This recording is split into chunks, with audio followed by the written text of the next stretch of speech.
kulan wanaagsan daawadayaal dhammaantiinba kusoo dhawaada barnaamijka qubanaha maanta qodobada aan idinku hayana waxaa ka mid ah ololaha doorashada Mareykanka oo heer gabagaba ah maraysa yaa u eg inuu guuleysan doono madaxweyne Donald Trump mise Joe Biden ra'yuurinta guud waxa ay muujinaysaa in madaxweyne Donald Trump xoogaa laga horeeyo musharaxiin badan oo Afrika ka soo jeeda oo Soomaaliyiin ay ku jirto oo doorashada Mareykanka kuraas kala duwan wardaya qodobadaas iyo kuwa kale ayaa ku daawan doontaan barnaamijkeena qubanaha maanta aan ku bilownay laba cisho kadib dadweynaha Mareykanka ayaa codkooda ka dhiibanaya doorashada madaxtinimada musharaxa madaxweynaha xisbiga dimuqraadiga Joe Biden ayaa ra'yuurinta guud ee la sameeyay waxay muujinaysaa in uu ka sareeyo madaxweyne Donald Trump laakiin gobolada muhiimka wax yar oo kaliya ayuu Joe Biden ku sareeyaa wariyaha VOA Betsy Wadakuswara ayaa warbixintan inoo diyaarisay waxaana soo jeedinaya Maxamed Bashir ku dhawaad 90 milyan oo qof ayaa codkooda goor hore sii dhiibtay qaarkoodna boostada ayay ku direen halka kuwa kalena ay goobaha laga codeeyo ka soo codeeyeen qof kasta wuxuu lahaa tag oo codee goor hore marka aniga waxaan is iri bal hubso oo maanta soo codee musharaxa madaxweynaha ee xisbiga dimuqraadiga Joe Biden ayaa isku dayay inuu doorashadan ka dhigo afti laga qaadayo jawaabta madaxweyne Donald Trump ee coronavirus uma ordayo ballanqaad been ah oo ah in aan cudurkan iyo aafadiisaba dhammayn karo laakiin waxaan idiin ballanqaadayaa in maalinta ugu horreysa aan qaban doono howl sax ah Trump dhanka kale wuxuu olole ugu jiraa qayb ka mid ah ballanqaadka ah barwaaqo dhacda isagoo soo bandhigaya xogta dhaqaale ee ugu dambeysay waxaad aragtaa tirada maanta 33.1 ee wax soo saarka gudaha dalka GDP oo ah tan ugu weyn taariikhda dalkeena ku dhawaad 3 laab taas oo ka dhigaysa GDP-ga 3.5 boqolkiiba heerarkii uu ahaa cudurka coronavirus ka hor dibadbaxyo looga soo horjeeda booliiska ayaa sii socday oo ruxay Mareykanka waxaana Biden uu ku eedeeyay madaxweynuhu inuu sii hurinayo kala qaybsanaanta qowmiyadaha Mareykanka Trump ayaa sheegay inuu kaligii soo celin karo sharciga iyo kala dambeynta isagoo ku eedeeyay Joe Biden inuu la safto fowdo iyo inuu leeyahay ajenda hanti wadaag ah oo uu sheegay inuu baabi'inayo Mareykanka doodda ugu dambaysa ee Biden waa mid la mid ah doodiisii furitaanka ololihiisa taasoo ah in la joogo waqtigii la midayn lahaa dadka bilow cusubna la samayn lahaa doodda dhinaca Trump waxay u muuqataa in Joe Biden iyo dimuqraadiyiintu ay burburin doonaan nolosha dooddaasina waa mid adag in la iibiyo ku-xigeenkii hore ee Mareykanka ayaa jimcihii shalay sii waday inuu 7% ku hogaamiyo cod ururinta guud laakiin doorashooyinka Mareykanka laguma go'aaminayo codka dadweynaha beddelkeeda se waxa lagu go'aamiyaa codadka ergooyinka ee ka yimaada gobol kasta iyadoo lagu saleynayo tirada dadka gobolkaasi waa nidaam ah in guuleystuhu kulli qaato dhammaan 50 gobol marka laga reebo Maine iyo Nebraska musharax madaxweynaha ayaa u baahan 270 ka mid ah 538 codadka ergooyinka si uu ku guuleysto doorashada Trump wuxuu rajaynayaa inuu ku celiyo guushiisii 2016 isagoo isku dayaya inuu helo codadka ergooyinka ee gobolada sida weyn loogu baratamayo kuwaasi oo haatan ra'yu aruurintu ay muujinayso inuu Biden xoogaha ku horeeyo doorashadan Mareykanka waxaa markii ugu horeysay kuraasi kala gedisan u tartamaya dhowr iyo 10 musharaxiin oo ka soo kala jeeda qaaradda Afrika gaar ahaan Soomaaliya, Nigeria, Kenya iyo Ghana musharaxiinta Soomaalida ee ka tartamaysa gobolka Minnesota waxaa ka mid ah William Gabar u tartamaya aqalka sanadka ee gobolka Minnesota Ilhaan Cumar oo sanadkii 2018 taariikh samaysay ayaa iyana waxay u tartamaysaa sidii ay kursigeeda u difaacan lahayd halka Hodan Xasan iyo waliba Maxamuud Nuur oo ku guuleystay aqalka hoose ee gobolka Minnesota sanadkii 2018 ay iyaguna u tartamayaan sidii ay kuraastooda u difaacan lahaayeen haddaba siyaasiga u tartamaya aqalka sanadka ee gobolka Minnesota Umar Fatah waa kuma My name is Umar Fatah and I'm 30 years old Umar Fatah waa 30 jir ku dhashay magaalada Washington DC Umar oo bartay IT ayaa iminka la shaqeeya jaamacadda Minnesota Umar oo VOA la kulantay mar uu la hadlayay dadka degan xaafadda uu ka tartamayo ayaa sheegay inuu aqalka sanadka Minnesota ugu tartamayo si uu isbedel u sameeyo wax badan ayaan doonayaa inaan bedelo dhinaca caafimaadka universal healthcare dhinaca guryaha affordable housing more public housing and truly affordable housing dhinaca waxbarashada free 2- and 4-year public colleges saddexdaas I think ka muhiimsan to make sure that we get those done. cumar faatax haddii la doorto waxa uu noqon doonaa qofkii ugu horreeyay Soomaali ah ee dalkan Mareykanka ku dhasha ee xil qabta. cumar faatax waxa uu sheegay in Soomaalida Mareykanka degan aan fadhi u oolin oo ay tahay in ay ismuujiyaan. ama waa la muuqda ama waa la maqnaada, right? kaasi waxa uu ahaa cumar faatax oo ah Soomaali u tartamaya aqalka sanadka ee gobolka Minnesota. Baritana haddii alla idmo waxaanu idin soo gudbin doonaa sida ay Soomaalidu ugu kala codeynayaan madaxweynaha Mareykanka Donald Trump iyo musharaxa xisbiga dimuqraadiga madaxweyne ku-xigeenkii hore Joe Biden. doorashada Mareykanka ayaa ku soo aadaysa xilli adag oo dadka Mareykanku ay siyaasad ahaan ku kala qaybsameen. haddaba sida xaalku yahay iyo aragtida labada dhinac waxay la falanqeynayay Axmed Nuur Ugaas oo ah saxafi iyo falanqeeye ku sugan gobolka Minnesota. Axmed Nuur, adigoo soo dhawaanaya, bal marka hore waxaad iga warantaa ee doorashadan maxaa lagu qiimeyn karaa labada dhinacsi ololahoodu ilaa iyo hadda waa sidee? waa mahadsantahay Maxamuud Mascade. doorashada Mareykanka waxay gashay hadda maalmihii ugu dambeeyay. maalinta Talaadada ah ayaa dadku u dareeri doonaan inay codkooda dhiibtaan. labada musharax ee madaxweynaha hadda Mareykanka Donald Trump iyo ninka la tartamaya ee madaxweyne ku-xigeenkii hore ee Joe Biden ayaa ololahoodii ugu dambeeyay ku jira.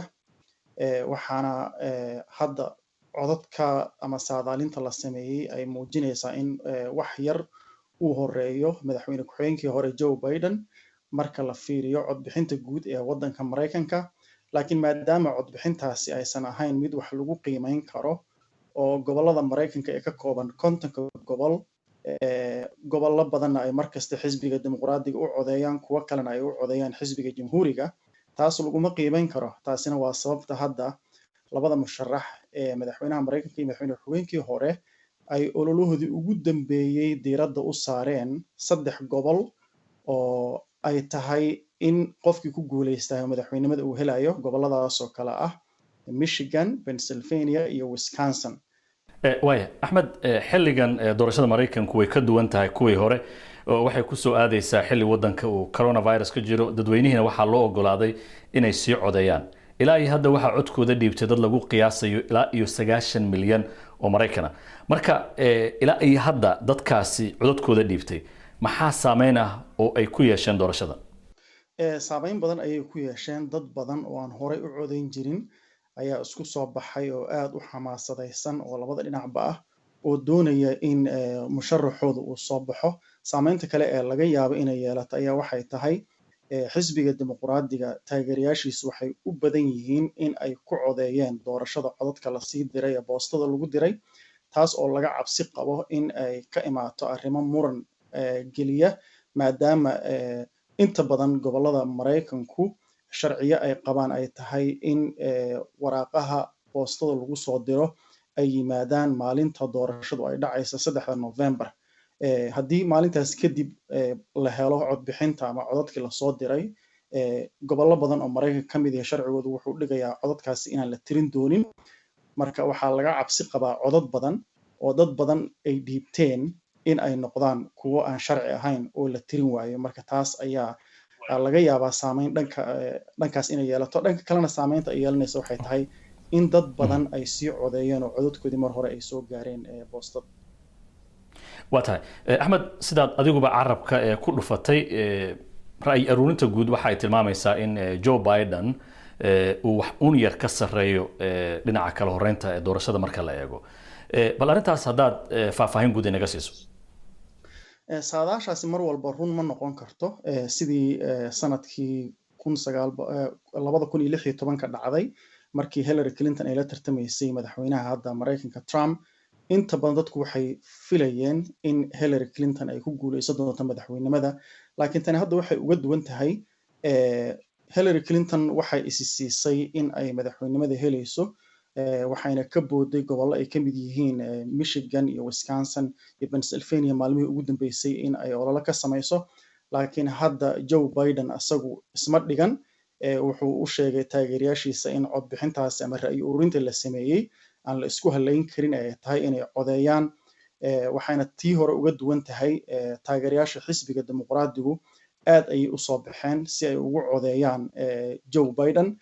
marka codadka la fiiriyana madaxweynaha Mareykanku meeshii uu horay uga taagnaa gobolada kala reebta ah sida Pennsylvania oo kale weli codadkiisa iyo taageerayaashiisa wuu haystaa, laakiin Joe Biden wuxuu haystaa taageeradii Hillary Clinton ay haysatay mid ka badan ayuu haystaa, maadaama codadka 538 oo la yiraahdo electoral college ama ergawax doorata ay tahay 270 ugu yaraan in uu helo qofka musharaxaasi ugu guuleysto codadkaas madaxweynimada Mareykanka.